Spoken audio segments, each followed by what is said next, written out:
বীজটি রোদে দিবেন, ওই দিন কোনোভাবেই ভিজাবেন না, এর পরের দিন ভিজাবেন।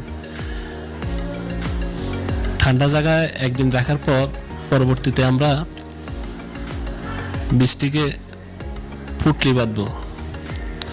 পুঁটলি বাঁধার পর যে কোনো বালতিতে, বিশেষ করে প্লাস্টিকের বালতিতে পরিষ্কার পানি নিয়ে সেই পানির মধ্যে কোনো ভারী বস্তুর সাথে বীজগুলোকে বেঁধে পানিতে চুবিয়ে রাখবো।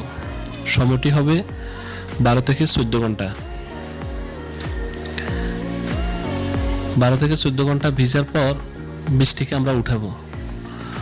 উঠানোর পর হালকা করে ঘষে নিব।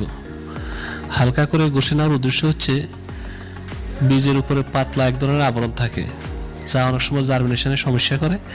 আপনি একটু হালকা যদি ঘষে নেন তাহলে ওই আবরণটি চলে যাবে। পরবর্তীতে আমরা